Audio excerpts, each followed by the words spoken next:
If there's one question I get over and over again, it's are we about to see another real estate market crash? Well, lately I've seen a lot of really bad data points come out of the housing market, and it's got a lot of people saying the crash has already started. And when I think of real estate, I think of the guy with the brohawk and the dream. This is part one of my two-part interview series with the Economic Ninja. Today we are talking all about residential real estate. What's up, guys? I'm nobody special, and I'm very honored today to have the man, the Economic Ninja, is here with us to talk about the housing market. Ninja, how you doing today? I'm good. How are you doing? I am fantastic. And this morning I went back, I was looking over some videos from last year, way back in August, and I came across a video you and I did with Jim and Lee over at Wall Street Silver about the housing market. And there was some early warnings flashing in the data back then, and we were talking back and forth about where the market might be going. And the discussion kind of centered around affordability. Yeah. That homes were still affordable because interest rates were low, prices were just going higher and higher. Well, fast forward to present day, and here we are. And I just want to throw a couple of numbers at you because I came across some of these numbers just in some real quick research this morning. I'm going to read you these statements, and then you just tell me what you think. Yeah. I've got this one right now. The average 30-year fixed home loan rate is now 5.37%, up more than 2 percentage points since the year began. What that means is buyers with the average home at $375,000 are now paying $440 a month more for the same house. Just curious, when did that data point come out? Was that a couple days ago? That is from May 2nd. Okay, because all right, cool. Because today the 10-year hit 3%, but let's keep going. Yep, and it's still going higher. Woo! Got another one. Mortgage applications fell by 8.3% in the last week from a week earlier, hitting the lowest level in 3 years. Yep. And then I've also got foreclosure filings are up 132% year over year. Yeah. I actually just did a video about that today. Yeah, so I'd love to see that video, see what we were talking about, because I'm pretty sure if it was around August, which we were so young back then, so long ago, but we were probably talking, I'm sure I hit on the point that interest rates are about to start going up. And when that happens, watch out. Because for the last year and a half, I've been just preaching that we're in a real estate bubble. But last July, I called the top, and a lot of people just didn't get it. They're like, no, you're crazy, Ninja. Prices keep going up. And I'm all, the top of a housing market bubble doesn't have anything to do with prices. What that blows people's minds, it has to do with velocity and velocity of transactions. And what you saw was the velocity of transactions slowed starting last June and July. And they started getting slower and slower because inventory was getting smaller and smaller. Well, the crowd of crazy people, is always a certain size. There's always so many crazy people running around the country looking for bubbles that they can make even bigger because they don't have any concept of history of economics or real estate, right? So as inventory came down, those buyers were still frenzy and they were acting on emotion. They're like, oh my gosh, homes are getting more expensive. I'm going to get priced out. I better buy. Or by January, oh my gosh, interest rates are going up. If I don't lock in now, I'm never going to be able to buy. It's that same psychology. And so now what we're seeing is just absolutely blowing my mind because yes, the 10-year yield just hit 3% today. I do believe it's going to go higher before it starts to come down when the Fed intervenes. But yeah, this is just absolutely epic. In my location here, we're already starting to see some price reductions, even though we are in a thread. I'm in one of the highest real estate locations in the country. So that is different where I am. But yeah, across the board, you're going to start seeing a lot of pain, but you're also going to see a lot of opportunity because we're going to see a bunch of inventory hitting the market soon. So you said the velocity of transactions. Are you talking about just the number of home sales? Exactly. See, and the easiest way is in a market like this, when we're hitting the top of a real estate bubble, velocity slows down because less and less people can afford to sell their home and move up. There's only two reasons why anybody ever sells a home, actually a third, and it has to do with death. The first reason is I have a job change and I have to leave this state or leave the county and move to another location. So I have to move and sell my house. That's normal. That happens all of the time in any economy, either good or bad. Second is, hey, we want a mansion so we can show off to all of our friends. and family that were rich. More than likely they're not. They just know that they could sell their house. Interest rates either came down or the economy is good and they got a new job, so they could afford a little bit more in their payment. So they move up in life, right? To be able to show off, beat the Joneses next door. Then the third reason is somebody passes away and their heirs do not want to keep the home because they already have a home, so they sell it. Okay. Which ironically, we're going to start seeing a lot of here in the near term. As a matter of fact, because death rates are up, and that's coming out through earnings on Wall Street for large funeral homes and insurance companies. Okay, so whether what side you're on that pendulum swinging, that is a fact. So that is the third reason. When velocity slows down because people can't physically afford to move up in life and there's no new jobs coming out in another state or something, so they're not leaving, what happens is they stay where they are, and you start seeing Home Depot, Lowe's, and other home do-it centers earnings increase, because what you see is people going, well, this is where we're at. This is the lot of, we've been dealt.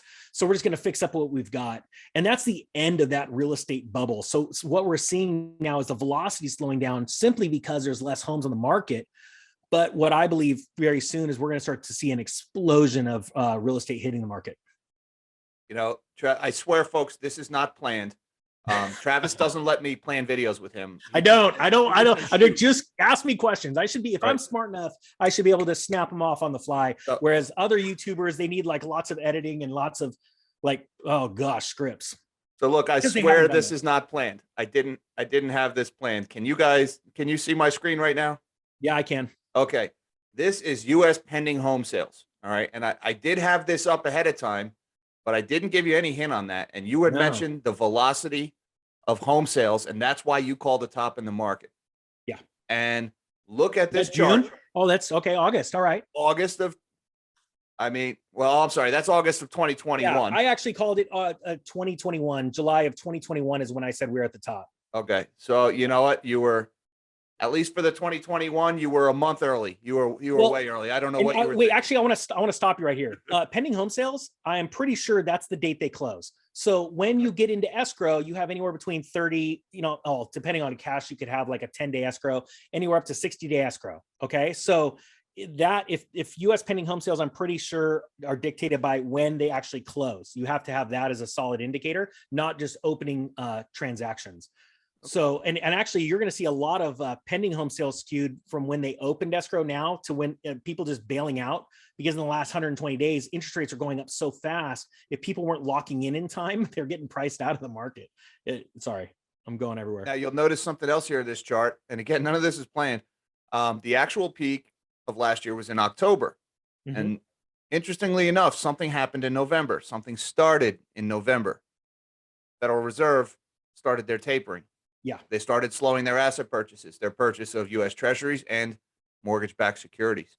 So this peak in U.S. home sales and the start of this very rapid decline, I mean, look how fast we've fallen since October, coincides with the Fed's tightening schedule. The Fed took away the punch bowl. I mean, that's what I see here. And now this rise of interest rates, homes becoming unaffordable. I mean, yeah, well, you know what? Let's stay on that chart real quick, because if you notice back in 2010, that was the last time we saw a real big decline of pending home sales. And I want to remind people that's when, gold and silver were exploding, and the economy, the narrative of the economy back then was things are not going well. That's why gold and silver was exploding. We had QE to infinity, it seemed like. I want to say that was almost around when Operation Twist. And again, I don't have a script in front of me, so I don't remember. But by the time Operation Twist came along, people were like freaking out going, oh my gosh, this is never going to end. So we saw that drastic drop off with pending home sales. But then let's go back to 2006, because my big story, my claim to fame, second one is that I was selling and liquidating all my homes by 2006. I was completely out by mid 2006. And you could see the reason why I was there. This wasn't having a crystal ball. I was watching pending home sales collapse in real time. I was following the guys from The Big Short that were shorting mortgage-backed securities. I was heavily involved in researching MBS in 2006, when I was liquidating everything, I knew it because in 2004, I started to study how many adjustable rate mortgages, because I used ARMs like crazy. Because I had my real estate company, I had a flipping division where we were fixing and flipping houses in California. Then I held personally in my family's name, where we had a long-term, multifamily units, right? Well, that was for strict cash flow. And then the flipping was just part of the mania that I was a part of. So I was using adjustable rates like crazy. I was getting money at closing from my real estate agent, money from my lender at closing, right? They would hand me parts of their commissions. I would get into those loans, like the NAGAM loans, where I knew my lender was getting a $12,000 bonus, right? But it had no prepayment penalty. So I said, I'll get those loans if you split the bonus with me. And he was like, yes, because I was getting one every like 6 weeks. And he was just making money hand over fist. So was I. But I knew I was flipping those homes. Well, when I started to research all these ARMs and seeing how many people were diving into ARMs because they wanted to be part of the game. They'd heard from their dentist, their barber, the grocery store clerk that they all owned like a couple rentals, and you can't go wrong. And that's when you know something's wrong. You can't lose. It's like, okay, we're done. It's like NFTs and Beanie Babies. So, which we're already starting to see crack right now, by the way. But my point being is that's when you know you're at mania levels. And right now we are at actually not now. 8 weeks ago, we were at a mania.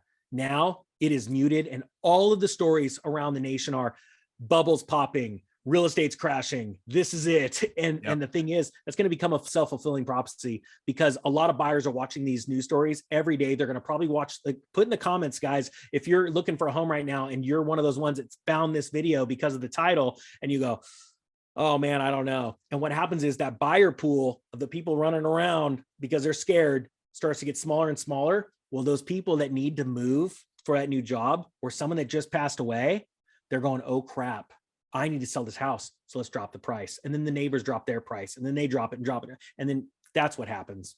Yep. It starts a cascade and a stampede for the exits. Absolutely. Yeah. So there you have it, folks. The Ninja sees an awful lot of parallels between today and what he saw back in 2006, the last time he called a top in real estate. I just want to remind you folks that this is only part one of a two-part series. Keep an eye out for tomorrow when I post chapter 2 of this series, where we talk all about CMBS, or commercial mortgage-backed securities. You are not going to want to miss that one. Till next time, live small and dream big.